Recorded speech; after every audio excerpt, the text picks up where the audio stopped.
Hola a todos, buenas noches. Estamos aquí una vez más para seguir estudiando el Evangelio según San Juan. Y estamos en el capítulo 5. Ya el día de hoy terminaremos este capítulo, avanzaremos desde el verso 30 hasta el verso 47. Y lo que estaremos examinando el día de hoy es unas declaraciones de Jesús que reivindican su deidad. Así que déjame oramos y estudiamos el Evangelio según San Juan. Amado Dios, te damos gracias por este día, Señor, gracias por esta noche, por permitirnos por medio de tu palabra edificarnos, crecer. Te pedimos que nuestro corazón, nuestra mente, Señor, estén prestos para escuchar tus verdades, para escuchar también lo que Juan quería hablar a tu iglesia acerca de ti, de tu persona, de quién eres Dios. Te bendecimos. Te pedimos por nuestros hermanos, nuestra familia en la fe, Dios, que está en situaciones de salud complicadas. Te pedimos que les ayudes a recuperarse, Dios, por aquellos que tienen sus finanzas afectadas, para que también seas tú proveyendo. Por los que necesitan sabiduría, Dios, para que nos des en abundancia. Te damos gracias una vez más y te pedimos por todo en el nombre de Jesús. Amén. Bueno. Luego de que los fariseos quisieran prender a Jesús para, obviamente, enjuiciarlo, debido a sus declaraciones de que Él era el Mesías, el Hijo de Dios, Jesús ha proferido unas palabras, unas verdades que lo identifican a Él como el Hijo de Dios, colocándolo en el mismo lugar que Dios. Y Jesús ha querido mostrar al pueblo de Israel de que Dios lo había enviado y que Él venía a rescatarlos, a redimirlos y a dar esa oferta de salvación que por la ley el hombre no podía y no puede alcanzar. En este capítulo 5, en los primeros versos, vemos a Jesús sanando a un paralítico, un hombre que ya hacía unos 38 años estaba postrado ahí en un pozo, no siempre en el mismo lugar, pero iba recurrentemente ahí para ver si era sanado. Jesús lo sana y eso ha despertado el celo de los judíos, de los religiosos, porque veían en él un poder y desacreditaban su fuente que era Dios.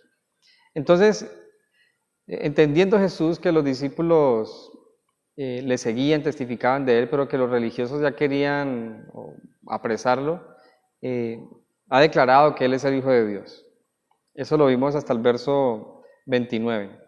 Ahora, a partir del verso 30, Jesús va a nombrar 4 testimonios acerca de su deidad. Él va a citar 4 testigos como testimonio a los judíos y a los religiosos de que Él es el Hijo de Dios. Y eso es muy importante. Jesús vino a salvar, vino a redimir al mundo, al pueblo de Israel.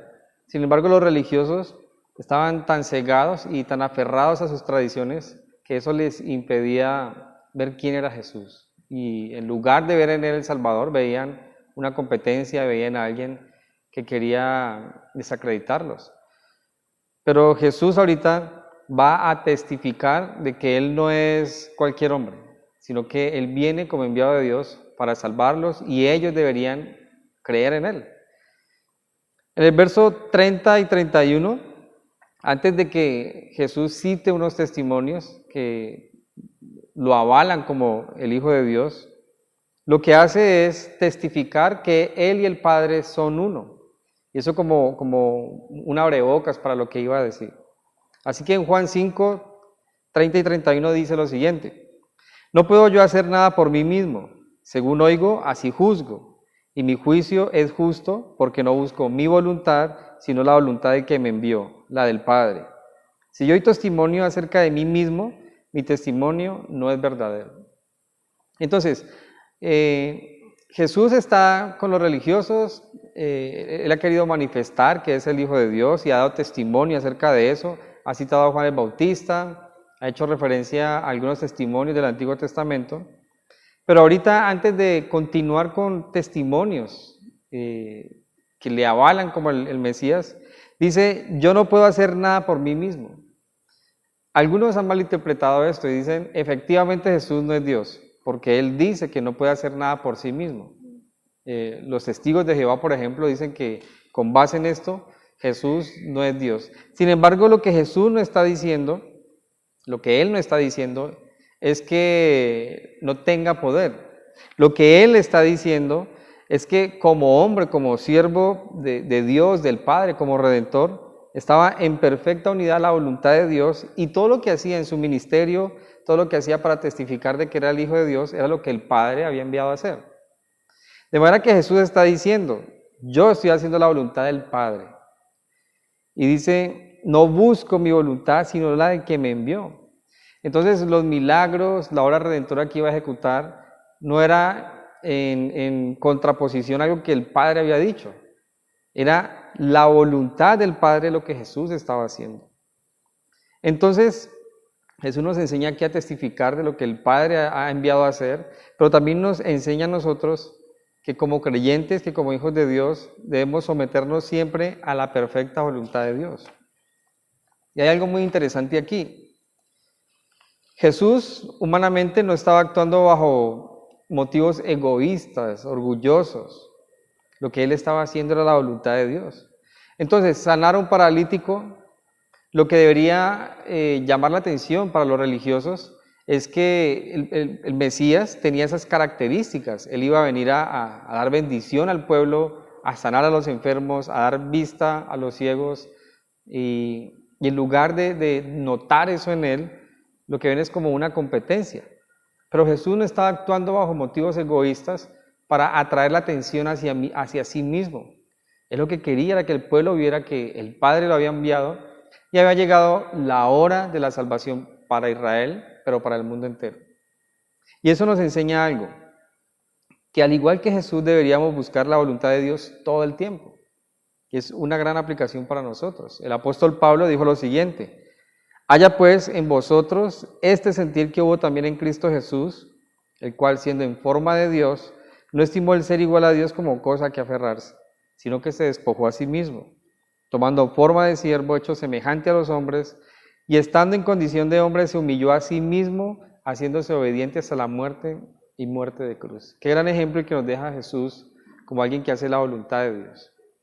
Sin embargo, en cuanto a la charla con los judíos y lo que Él quería manifestarles a ellos, es que Él no venía a atacar a su deidad. Para ellos, Jehová Dios, el templo y la ley era uno, obviamente. Pero Jesús no venía a tratar de rebajar al Dios de los judíos, sino que Él es uno con el Dios de los judíos y como hijo entonces venía a representarlo. Y eso es lo que a muchos les costaba aceptar, que Dios como Padre había enviado a su Hijo para que Él muriera y fuera el Redentor de todos. De manera que Jesús está diciendo, antes de citar unos testimonios acerca de su deidad, el Padre y yo somos uno. El Padre y yo somos uno.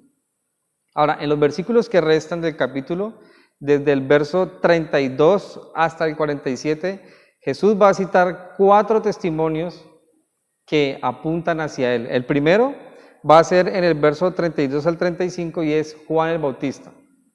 Juan el Bautista vino a testificar de Jesús y Juan Bautista era el profeta enviado desde el Antiguo Testamento para darle la entrada al Mesías, al Salvador. Otro testimonio está en el verso 36 y son sus propias obras. Las obras de Jesús testificaban de Él mismo como el Salvador. Y otro testimonio en el verso 37 y 38 es el Padre mismo. Dios Padre testificó de que Jesús era su Hijo amado y en Él había complacencia. Y por último, en el verso 39 al 47, las mismas escrituras testifican de que Jesús es el Hijo de Dios. Entonces, analicemos en el verso 32 al 35 el testimonio de Juan el Bautista. Y quiero que leamos ahí. Otro es el que da testimonio acerca de mí, y sé que el testimonio que da de mí es verdadero. Vosotros enviasteis mensajeros a Juan, y él dio testimonio de la verdad. Pero yo no recibo testimonio de hombre alguno, mas digo, para que vosotros seáis salvos. Él era antorcha que ardía y alumbraba, y ustedes quisieron regocijarse por un tiempo en él. Ok, Jesús está siendo entonces atacado por los religiosos por las obras que hacía. Ellos no le aceptaban, no creían en él. Sin embargo, está citando ahorita a Juan el Bautista como un mensajero que testificó y dio testimonio de que el Cordero de Dios iba a venir, y Juan el Bautista mismo señaló a Jesús cuando fue bautizado en el río Jordán. Entonces Jesús recordó a los oyentes, a los que estaban ahí discutiendo, que su afirmación de ser igual a Dios no se basaba simplemente en el testimonio de seres humanos. Si eso era lo que tenían, entonces su alegato sería válido. Pero Jesús introduce ahorita el testimonio de Juan el Bautista, que cumple profecías del Antiguo Testamento y que le señalaban a él como el Cordero de Dios. Entonces es importante recordar que Jesús no es cualquier hombre, no fue un simple maestro, es el Mesías. Y Juan el Bautista, en su momento en la historia de Israel y del mundo, dio testimonio acerca de él. Y quiero que recordemos algunos pasajes acerca de eso. En Malaquías, en el Antiguo Testamento, el último libro, en el capítulo 3, verso 1, hay una profecía. Así que si buscas tu Biblia, en Malaquías capítulo 3, verso 1 dice: He aquí, yo envío mi mensajero, el cual preparará el camino delante de mí, y vendrá súbitamente a su templo el Señor, a quien ustedes buscan, y el ángel del pacto, a quien desead vosotros. He aquí viene, ha dicho Jehová de los ejércitos. Entonces, en el Antiguo Testamento, en Malaquías, hay una profecía de que iba a haber un mensajero que iba a preparar el camino del Mesías. Ahora, busca un momentico ahí también en tu Biblia, Malaquías capítulo 4, versos 5 y 6, los últimos versos del Antiguo Testamento. Notemos otra profecía que tenemos en la Biblia acerca de el heraldo de Jesús, y en este caso era Juan el Bautista. He aquí, yo os envío el profeta Elías, antes que venga el día de Jehová, grande y terrible. Él hará volver el corazón de los padres hacia los hijos y el corazón de los hijos hacia los padres, no sea que yo venga y hiera la tierra con maldición. Entonces Jesús está diciendo: Juan el Bautista testificó de mí, y esto tiene coherencia con las profecías de Malaquías. Ahora, Jesús avaló a Juan el Bautista como esa persona que era el heraldo para preparar su camino. Eso lo podemos ver en Mateo capítulo 11. En Mateo capítulo 11, en el verso 11, dice: de cierto os digo, entre los que nacen de mujer no se ha levantado otro mayor que Juan el Bautista, pero el más pequeño en el reino de los cielos mayor es que él. Desde los días de Juan el Bautista hasta ahora el reino de los cielos sufre violencia, y los violentos lo arrebatan. Porque todos los profetas y la ley profetizaron hasta Juan, y si queréis recibirlo, él es aquel Elías que había de venir. Entonces Jesús dice que Juan el Bautista es el que Dios iba a levantar para preparar su camino. Y eso es una profecía acerca de el que iba a tener el espíritu de Elías, que está en Isaías capítulo 40, verso 3. Así que busca Isaías capítulo 40, verso 3. Tenemos una profecía de alguien que iba a tener un ministerio como el del profeta Elías, que iba a llamar al pueblo al arrepentimiento y lo iba a confrontar con su pecado. Y dice lo siguiente, Isaías 43, vos que clama en el desierto, preparad el camino de Jehová, enderezad calzada en la soledad a nuestro Dios. Entonces, eso es una expresión que tiene que ver con un hombre que iba a preparar el camino de Jehová, y este es Juan el Bautista. Juan el Bautista, cuando ve a Jesús, dice: he aquí el Cordero de Dios, que quita el pecado del mundo. De manera que Jesús cita a Juan el Bautista, ya que Juan el Bautista cumple esa referencia profética desde el Antiguo Testamento, como el que iba a hacer la conexión desde ese tiempo de la ley hasta que llegara esa época donde la gracia de Dios iba a ser revelada y el Redentor iba a aparecer. Juan el Bautista entonces era el telonero, por así decirlo, de Jesús. De manera que Jesús le estaba diciendo a los judíos religiosos que su testimonio no era un testimonio basado en imaginaciones, en suposiciones. Su testimonio es real. Y resulta que para los judíos, cuando un asunto era serio, se requería 2 o 3 testigos. Y Jesús está dando un testigo que ha hablado acerca de él como el Hijo de Dios, y ese es Juan el Bautista. Así que este versículo nos da una clara perspectiva del corazón de Jesús. Él quería que aquellos que le estaban rechazando creyeran en él y que vieran con evidencias palpables en su nación que él no era un engañador, sino que él era el Redentor. Entonces Jesús tiene un testigo, un hombre que habló de él y le señaló como el Hijo de Dios. Ese hombre es Juan el Bautista. Volviendo allá a Juan capítulo 5, miren cómo Jesús habla de Juan el Bautista en el verso 35. Él era antorcha que ardía y alumbraba, y vosotros quisiste regocijaros por un tiempo en su luz. Lo que Jesús está diciendo es que Juan el Bautista, claro, trajo una luz y estaba preparando el camino del Mesías, llamaba al pueblo al arrepentimiento. Pero los religiosos, al principio que lo veían, pues veían en él un ministerio extraño, un ministerio extravagante, exhortador y algo de mucha atención. Pero ya después Juan el Bautista, al empezar a señalarle su pecado a ellos, pues ellos lo que hicieron fue alejarse. Entonces se alegraron por un momento en su luz, pero se alegraron en el ministerio de Juan, no en el mensaje que él estaba señalando, y era que Jesús iba a salvarnos. Y los judíos religiosos entonces se alegraron, se regocijaron por un ministerio particular, un ministerio extravagante, pero no vieron la esencia de su mensaje. No tenían el corazón y el oído preciso para captar la idea de Juan el Bautista, era que Jesús era el Salvador. No pusieron atención cuando él dijo: he aquí el Cordero de Dios que quita el pecado del mundo. Se fascinaron más por la manera de su ministerio. Entonces Jesús está rindiendo de alguna manera un tributo aquí a Juan el Bautista por ese heraldo que fue para presentarlo a él, al mundo judío y al mundo como tal, como el Salvador. Y un comentarista dice lo siguiente: se regocijaron pasajeramente, pero no hubo arrepentimiento. Eran inconsecuentes. Recibieron al heraldo, pero no recibieron al rey. Se alegraron con Juan el Bautista, pero cuando él presentó al rey, no aceptaron al Mesías. Y otro comentarista dice lo siguiente: al igual que los judíos religiosos, hoy día muchos aceptan las grandes empresas con nombre cristiano, pero no aceptan el mensaje de salvación ni a Cristo mismo. Y muchas personas buscan algo despampanante, pero no el mensaje de salvación.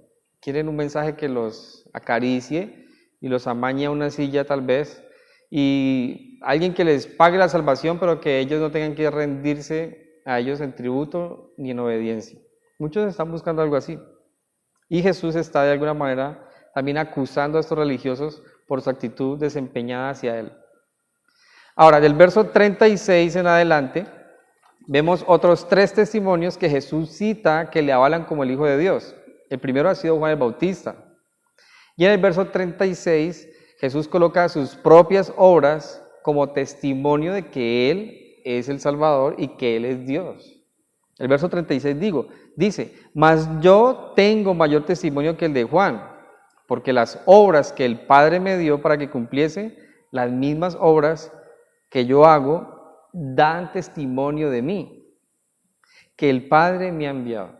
Entonces, el asunto aquí, ¿cuál era? Los religiosos judíos no aceptaban a Jesús como el Hijo de Dios, como el Redentor, como el enviado, como el Mesías. No lo aceptaban. Pero Jesús está diciendo: Juan el Bautista me avala, me testifica. Y ahora las obras que yo hago también dan testimonio de mí, dan evidencia de que yo soy el Hijo de Dios. Y la obra principal que ellos tenían en mente, la más cercana, era haber levantado a este paralítico que llevaba 38 años postrado. Eso no lo podría haber hecho un mago o un farsante. Esa obra prodigiosa solo la podía hacer alguien que fuera Dios, que Dios mismo. Y Jesús está diciendo, mis obras testifican de mí. Entonces ellos veían a Jesús como alguien carente de poder. Ellos, no sé, no aceptaban su obra, tal vez lo veían como un bufón, pero sus obras fueron actos de la compasión y misericordia de Dios en medio de ellos y no la aceptaron. Ahora, Jesús no vino para convencer a las personas por medio de los milagros, pero los milagros manifestaban que Él no era una persona cualquiera, porque cumplía y encajaban con las profecías que apuntaban al Mesías. No tenemos un Salvador carente de poder, dice un comentarista. Nuestro Salvador, aparte de ser el Redentor, es Dios. Él todo lo puede y sin eso, sin desligarse de la voluntad del Padre. Jesús no se debe rebajar en deidad. Él es Dios, Él es el único y suficiente Salvador. Entonces, las obras de Jesús, sus milagros, lo que iba a hacer en la cruz, su resurrección, la obra que iba a hacer para impactar la vida de los discípulos, testificaban de que Él efectivamente era el Mesías y el Salvador. Ahora, tristemente muchos hoy día quieren que Jesús venga y haga milagros, cambie toda su manera de vivir, prospere sus finanzas, los haga inmune ante cualquier enfermedad para aferrarse y creer a Jesús. Pero Jesús no vino para que le amemos por los milagros, Él vino para dar su vida en rescate por muchos, y esa obra, ese gran milagro, es el que todos deberían mirar y al que deberíamos estar atentos.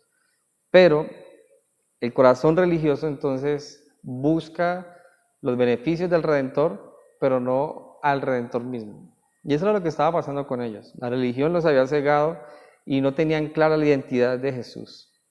Incluso de Juan el Bautista solo se fascinaban por el tipo de ministerio que tenía, no por el mensaje que había venido a traer, y es que Dios estaba preparando el camino y el Mesías pronto iba a aparecer.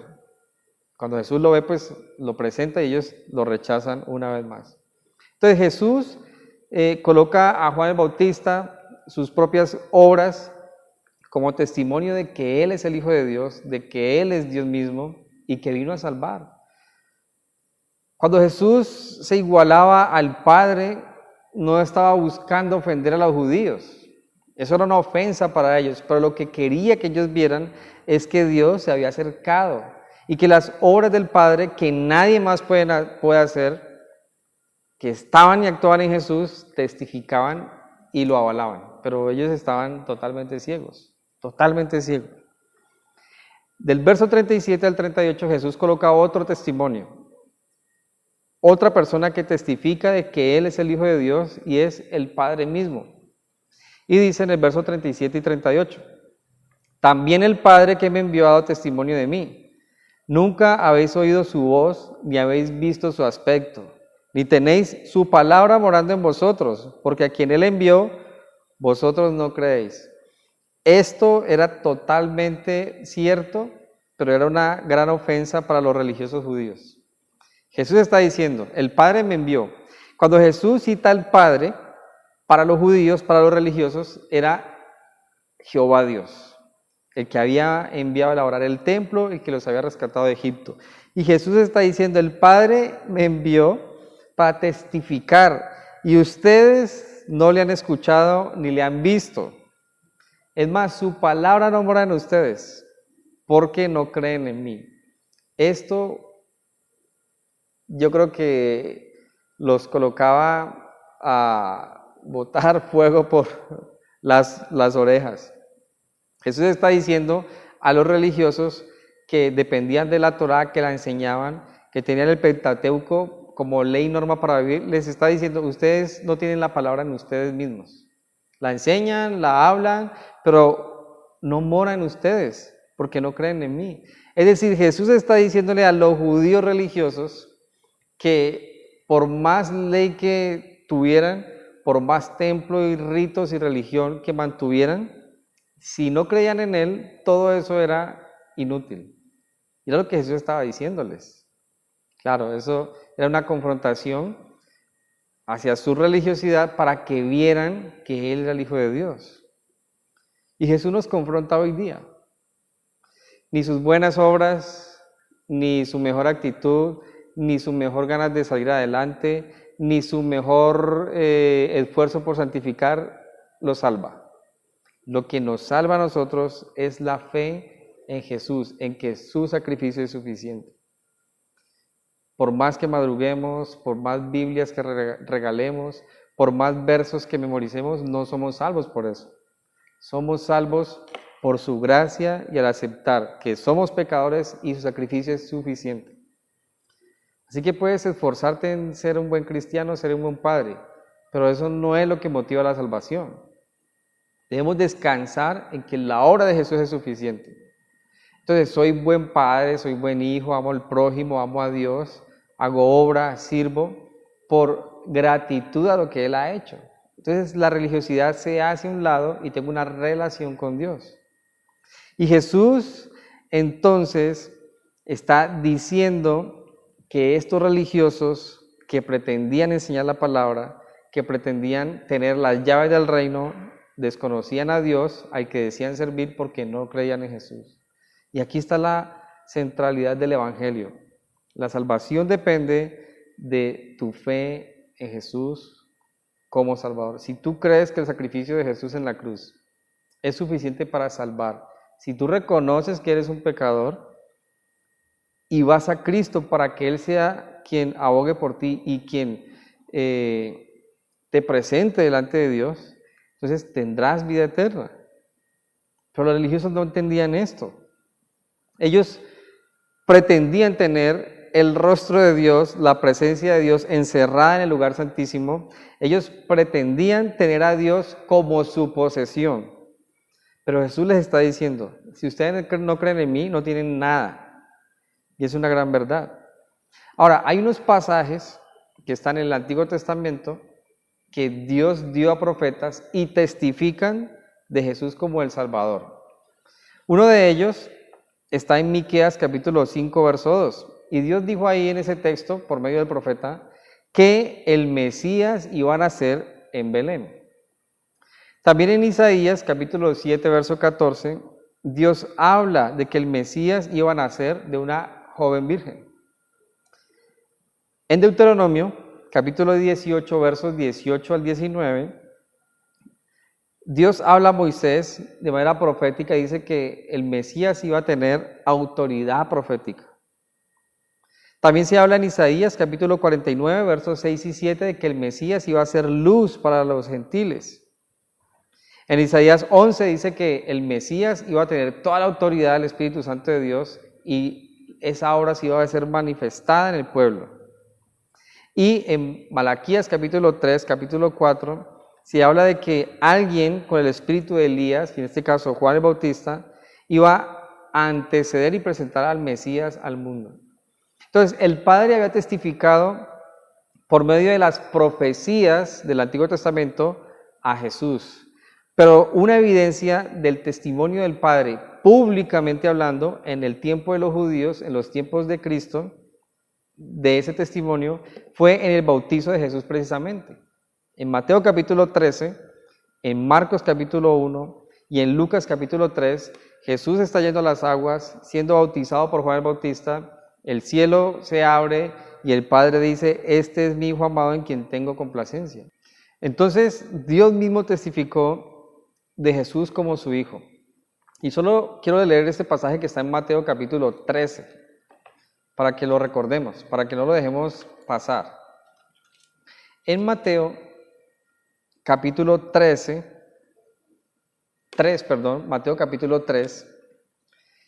verso 13, dice lo siguiente. Entonces Jesús vino de Galilea a Juan al Jordán para ser bautizado por él. Mas Juan se le oponía diciendo, yo necesito ser bautizado por ti, y tú vienes a mí. Pero Jesús le respondió, deja ahora, porque así conviene que cumplamos toda justicia. Entonces le dejó. Y Jesús, después que fue bautizado, subió luego del agua, y aquí los cielos fueron abiertos, y vio al Espíritu de Dios que descendía como paloma y venía sobre él. Y hubo una voz de los cielos que decía: Este es mi Hijo amado, en quien tengo complacencia. Y eso fue en la transición. Juan el Bautista, Antiguo Testamento, Juan el Bautista, Jesús como Redentor, y los judíos pudieron ver eso. Pero entonces ellos desconocían y no aceptaban a Jesús porque el líder que ellos tenían en mente era alguien que iba a quitar el imperio romano y toda su opresión, e iba a ser fuerte militar y políticamente hablando. No veían en ellos la humildad de Jesús y cómo Dios se podía presentar por medio de su Hijo al pueblo.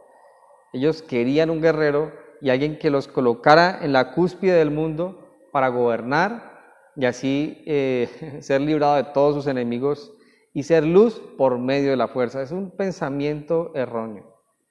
Es triste y muchas personas han malinterpretado cómo Dios puede usarnos para hacer luz.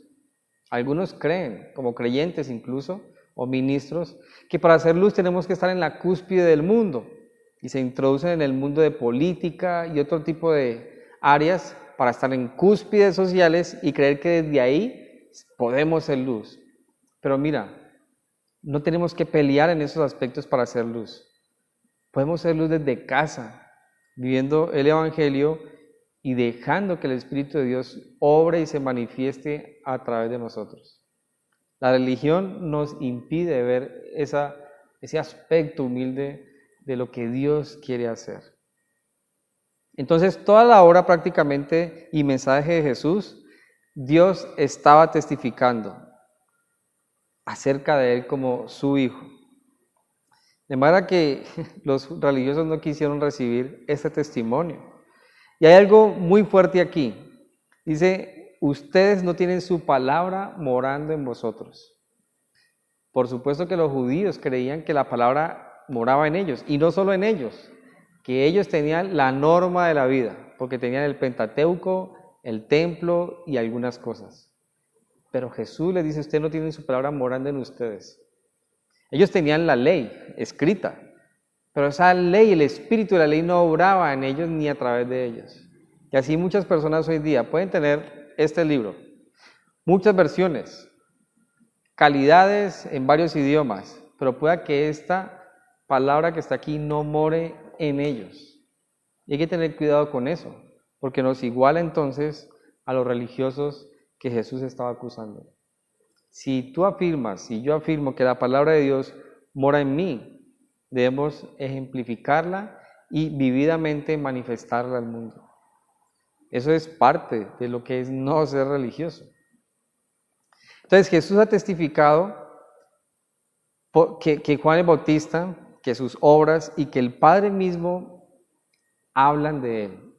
Ahora va a mostrar un cuarto testimonio acerca de sí mismo como Salvador y como Redentor. Hay alguien más que testifica de Jesús y es la Escritura. En el verso 39 dice, Juan 5:39, escudriñad las Escrituras, porque a vosotros os parece que en ellas tenéis la vida eterna, y ellas son las que dan testimonio de mí.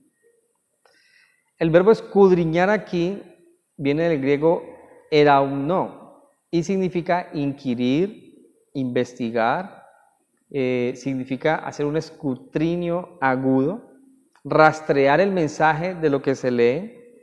Y Jesús está diciendo entonces que los religiosos pensaban que en la Escritura estaba la vida eterna, y claro, pero la vida eterna está en lo que las Escrituras señalan, y esto es en Jesús. Y Jesús le dice, escudriñen las Escrituras. Es decir, hagan un rastreo, hagan un escrutinio minucioso de lo que la Escritura dice del Mesías, y van a ver que sí hay vida, y esa vida soy yo.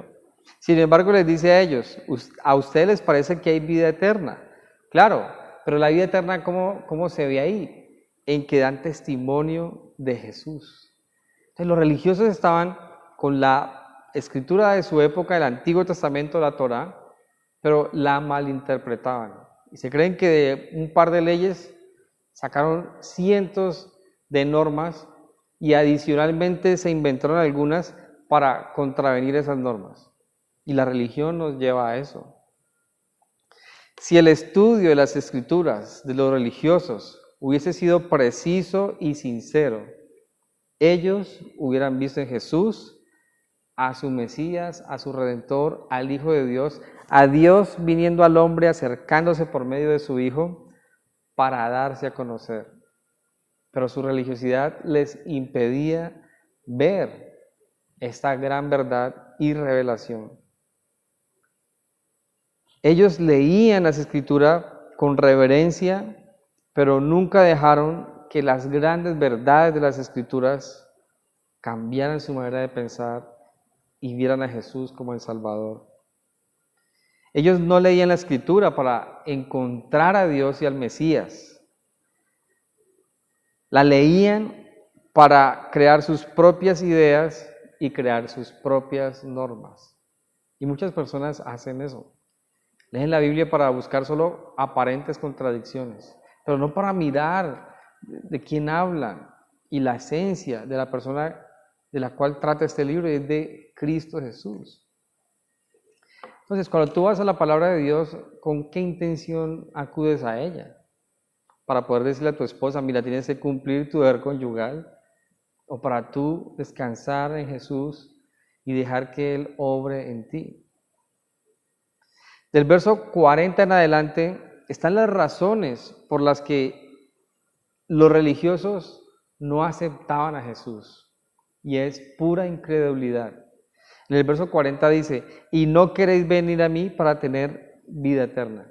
Ellos no querían, ellos no aceptaban que Jesús fuera su Redentor, porque tenían una perspectiva totalmente equivocada de lo que el Redentor iba a venir a hacer. Ahora, la expresión no queréis venir indica que era una decisión personal rechazarle o aceptarle. Ellos veían en Jesús las señales del Mesías. Ellos veían claramente que cumplía con los requisitos, pero para ellos era inaceptable ese tipo de Mesías.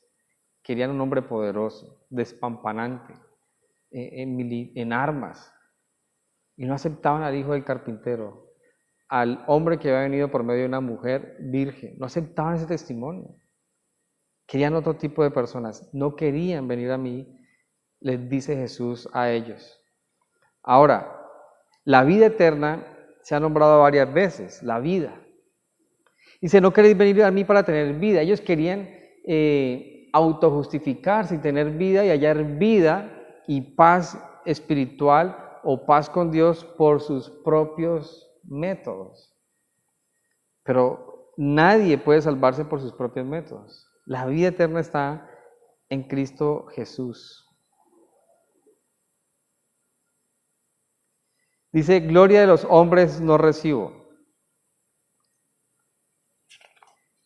mas yo os conozco que no tenéis amor de Dios en vosotros. Yo he venido en nombre de mi Padre y no me recibís. Si otro viene en su propio nombre, a ese recibiréis. ¿Cómo podéis vosotros creer? Pues recibid la gloria los unos de los otros y buscáis la gloria y no buscáis la gloria que viene del Dios único. Dice en el verso 45, no penséis que yo los voy a juzgar a ustedes delante del Padre. ¿Hay quien los va a acusar? Moisés, en quien tenéis vuestra esperanza. Porque si creyeren a Moisés, me creerían a mí, porque de mí escribió él. Pero si no creéis a sus escritos, ¿cómo creeréis en mis palabras? Jesús está siendo fuerte con los judíos religiosos. Les está diciendo, ¿cuál es el testimonio? Que es el Elías que iba a venir. Habló de mí y ustedes no le creyeron. Las obras que he hecho testifican de mí porque están profetizadas por el Padre. Tampoco las creen. El Padre mismo testifica de mí, ¿sí? Yo soy el Hijo de Dios. Ustedes tampoco creen al Padre al que ustedes dicen seguir. Y ahorita les dice, la escritura que ustedes tanto defienden, que tanto aman y aprecian y se memorizan, habla de mí y ustedes no quieren aceptar que yo soy el Mesías. Ustedes están en realidad lejos de Dios. Ustedes creen que Moisés es su maestro y señaló la salvación. Y es cierto, porque Moisés dijo en Deuteronomio 18:15, profeta como nosotros levantará Dios, uno de nuestros hermanos como yo, levantará a Jehová y lo tienen que oír, pero tampoco creen. Entonces, si ustedes tienen a Moisés como el juez, el día que estén delante de Moisés, para decirle, hicimos todo lo que dijiste que hiciéramos, por eso tenemos que ir a la presencia de Dios, Moisés va a decir, bueno, pero yo les dije que Dios iba a levantar un profeta como yo, de sus hermanos. Tenían que verlo a él, lo han rechazado. Entonces no pueden ir a la presencia de Dios. Entonces, en quien descansaban los religiosos judíos, en Moisés, la ley, se había convertido para ellos ahorita un enemigo. Es decir, la ley que ellos defendían, pero que tergiversaban, el patriarca que tenían como el que los acercaba a Dios, Moisés, los acusaba porque no creyeron a sus escritos, que a la profecía de Deuteronomio 18:18, cuando dice, profeta del medio de ti, de tus hermanos como yo, levantará Jehová. Entonces, Jesús ha puesto a Juan las obras que testifican de él, al Padre y la palabra misma como testigos de que Él es el Hijo de Dios. Todas apuntan a Él. Y eso cumpliendo la ley cuando dice que en un asunto judicial deben haber 2 o 3 testigos. Y ahí está puesto 4 testigos. Entonces, si los judíos no creían creer los escritos de Moisés, no era fácil aceptar las palabras de Jesús. Si ellos no aceptaban que de en medio de ellos el Padre iba a levantar un profeta que los iba a guiar a Él mismo, ¿cómo iban a creer en Jesús si no aceptaban lo que Moisés decía? Ellos querían un rey, ellos querían alguien que los llevara a la grandeza, pero a su propia manera, bajo sus propios requisitos, por sus propios métodos. Pero cuando Dios decide ejecutar su plan al enviar a su Hijo, ellos lo que hacen es rechazarlo.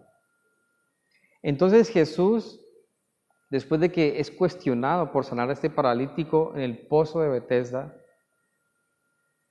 después de que los judíos a los que venía a hacer luz lo cuestionan, quieren matarlo, Jesús testifica de que Él es el Hijo de Dios, de que Él no es un enemigo, sino que es el Redentor, de que si alguien quiere conocer a Dios, tiene que verle a Él, de que si alguien en realidad cree a Dios, tiene que creer en Él, de que si alguien entiende la Escritura, tiene que mirar a Jesús porque la Escritura señala a Cristo. Es impresionante lo que estamos viendo aquí. Jesús reivindica su deidad. De manera que, ¿quién es Jesús para ti? ¿Quién es Jesús para la iglesia? ¿Quién es Jesús para el mundo? Jesús no es un charlatán, Jesús no es un bufón, Jesús no es un milagrero, no es únicamente un buen maestro. Él es el Hijo de Dios, el Redentor, el Salvador del mundo. Él es quien puede acercarnos a Dios, es quien puede darnos conocer a Dios, es quien nos puede llevar a la vida eterna porque cumplió un sacrificio único y su sangre fue derramada pagando un altísimo precio por nosotros.